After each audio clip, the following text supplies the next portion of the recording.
It's some point in the distant future, and humans have started to colonize the universe.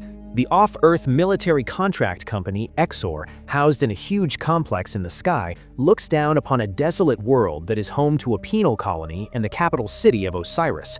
Up there with the complex exists the Flotilla, a military base. In charge of supporting new settlements is Lieutenant Kane Somerville, a conflicted war hero who left Earth after an accident on an early combat mission he led, because of a mistake he made that resulted in the death of nearly all of his crew. The higher-ups accused him of substance abuse, and while he was pardoned of the case thanks to his decorated career as a fighter pilot, he and his family were never the same afterward. Living in the Flotilla makes it hard for him to see his 11-year-old daughter, Indy Somerville. Today, he is taking her out on a ride through the planet's desert, although she is not impressed by such an empty wasteland. Indy tells him her mom thinks he is running away, but he deflects the comment by saying he hasn't talked to her in a long time and that he is proud to be part of a project that builds humanity's new future. To get on his daughter's good graces, he lends her his weapon and teaches her how to shoot before they go to check the new bunkers together. When they are done, Indy is sent to Osiris City to stay with a nanny since she isn't allowed up in Flotilla with him. Kane promises her he will be back in a week and she can call him anytime. After a glimpse of the monsters that lurk in the wasteland during the night, morning comes for Kane in the Flotilla. His AI, Travis, wakes him up and prepares his breakfast for him while playing his messages.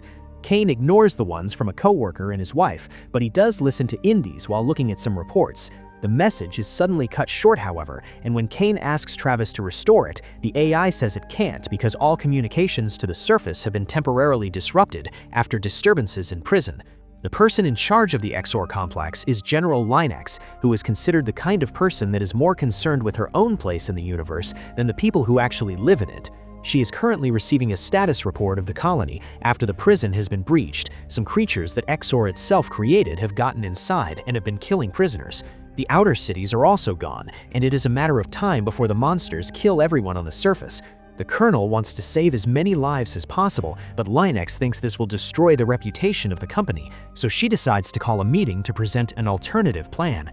However, she lies to the attendees, who include Kane. She tells them the prisoners have rioted and are in possession of a lethal virus Exor had experimented on, and now they are using it to hold the planet hostage. If Exor tries anything to intervene or rescue people, they will release the pathogen in the capital. This calls for Protocol 84, which requires the entire decimation of the colony. Linex says that if the prisoners hear of it, they will be able to negotiate a better deal. They have 23 hours to achieve it, and Linex promises everyone that the people in the capital and her employees' families will be fine. After the meeting is over, Linex orders the Colonel to put a tag on every attendee to keep an eye on them for those following 23 hours. If there is any unusual movement, then they should be isolated.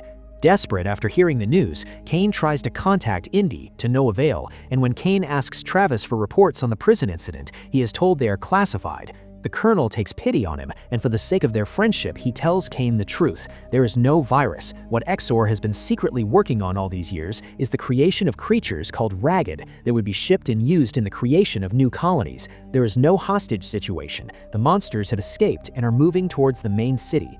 In 23 hours, Exor will blow the reactors.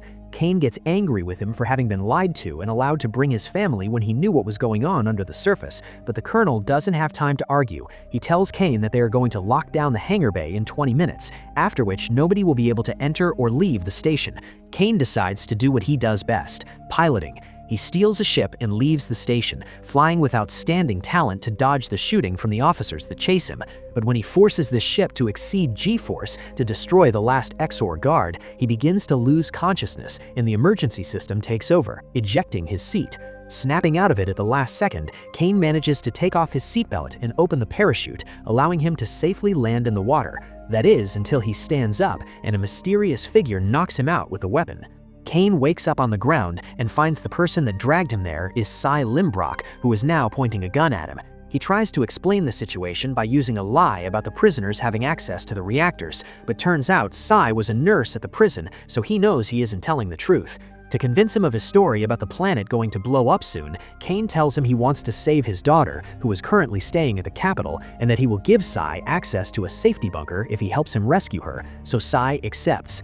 A flashback begins then, and Cy can be seen as a prisoner in the planet's jail. He is having lunch with another two inmates, Vim and Kret, while discussing a plan to escape using information another prisoner called Carmel has given Sai.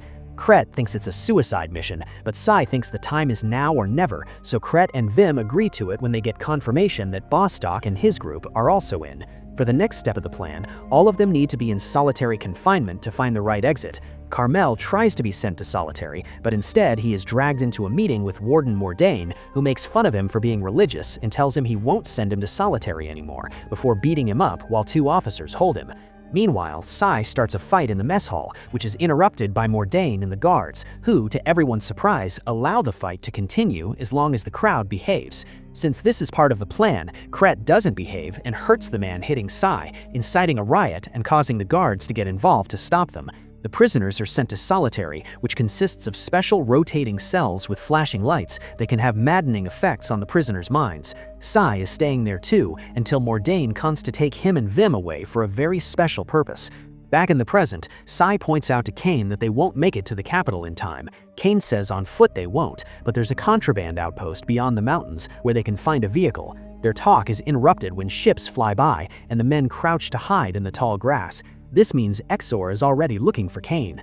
Moments later, they make it to a bar in the outpost, where Jip and Bill are having fun by throwing knives at a human-shaped target. The barwoman tells Kane that the couple is the owner of the bus outside, so he tries to talk to them, but they get angry because he has interrupted their game. Jip puts a knife on his neck while Bill calls him out, so Sai intervenes and tells them Kane is an Exor deflector who just wants to see his family. He is also willing to pay them 20 grand for the trip. Bill accepts as long as Kane is able to pass Jip's test, which consists of getting high and throwing a knife at the target. Kane's aim is perfect, so he passes the test, and the four of them agree to leave and take a detour to buy some weapons. Another flashback begins in jail. Vim wakes up inside a cage and sees a monster approaching him. The creature hits his neck with its tongue and injects him with some kind of dangerous substance. Sai can hear his screaming from another room as he also wakes up inside a cage. Mordain is nearby too. He begins to explain Exor's terraforming project to him and how they are creating these creatures by mutating prisoners, transforming them into a being capable of evolution and adaptation no matter the environment. Suddenly, Sai disappears when the floor opens under him, and he shows up in another room where Bostock is waiting for him, having executed the plan successfully. He has obtained clothes and fake IDs, including one that says Sai is a nurse, but their preparations are interrupted by Kret, who says he has let the devil loose. The prisoners start running away as the creatures begin killing everyone in the building, including the monster that used to be Vim, who now kills Mordain. Bostock and Kriet want to leave for the capital, but Sai tells them he can't go with them because he wants to go to the opera, so they separate. There's another jump in time, and now Earth can be seen 2 years ago. Sai is being told he'll be sent to prison for 20 years, maybe 15, and that he will be painted as a monster because he breached the code and betrayed the public's trust. Sai thinks nothing matters anymore. Back in the present, Kane and Sai are waiting for the weapons they ordered. They're brought by two men, Mandel and Joe, who ask for 30 grand as payment. Kane pays them the amount they want and the group leaves. As soon as they're out of sight, the men celebrate their new money. After drinking and dancing, they notice something weird in the distance. It's the monsters coming to attack them.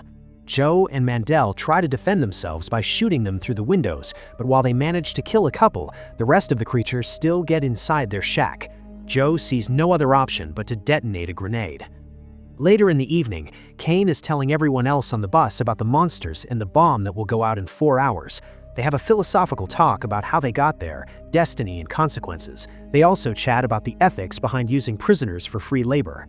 When they make it to Osiris a couple of hours later, the city is in utter chaos because of the monsters attacking at every corner and infecting more humans to mutate them. The group gets their weapons out and agrees that while Kane goes out to find his daughter with Sai, Jip and Bill will provide cover and protect the bus. The couple shoots all the monsters that come close as Kane and Sai enter the building Indy lives in. They come across one of the neighbors who tells them he hasn't seen Indy before letting them go upstairs. They break into the apartment and find the nanny has died, but Indy is safe because she has been hiding in the closet. After telling Indy her nanny has gone home to protect her from the truth, the three of them try to take the stairs, but they're blocked by a monster, so they will have to find another way out. Meanwhile, Jip has dragged Bill back inside the bus because he's been hurt by a creature. She tries to find a first aid kit to no avail, so she must watch Bill die in her arms. Kane, Sai, and Indy make it to the roof of the building and lock the door behind them. Seeing as there is no other way out, Sai grabs Indy and jumps off the roof, safely landing on top of the bus. Kane follows them afterward, but almost falls. Thankfully, Sai grabs him and helps him get on top of the bus with them. They start hitting the hatch and begging Jip to open it to let them in, but Jip is hesitating because of what happened to Bill. Eventually, she gives in and opens the hatch for them before starting the bus to drive them away as Sai uses a blanket to cover Jip's body. Kane explains to his daughter what's happening and apologizes to her for not being in her life more. Indy accepts to forgive him. He also gives Jip directions to the bunker and makes sure everyone learns the code to get inside.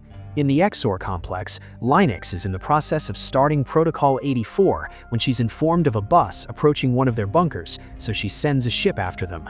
It's Indy that sees it through the window, so Kane makes her hide before telling Jip not to take the turn so that the ship doesn't learn where they are going. After following them for a little while, the ship leaves and Jip makes the turn towards the bunker then. They almost make it, but suddenly the ship appears in front of them and starts shooting, leaving only after it runs out of ammo. Kane and Jip have been killed, but Sai and Indy are all right. Indy doesn't want to leave her dad, but they have no time to waste. Sai picks her up and takes her off the bus to try and reach the bunker. A monster finds them on the way and chases them through the caves, managing to infect Sai with its tongue as he shoots it dead. They find the bunker entrance and Indy inputs the code. Both she and Sai successfully get inside right before the planet gets bombed. However, Sai is starting to transform into a monster, so he asks Indy to find him something sharp to kill himself. Indy refuses because she can't do this by herself, so she talks to him and touches him as his body mutates. Another flashback shows Sai's life as a nurse at a hospital on Earth.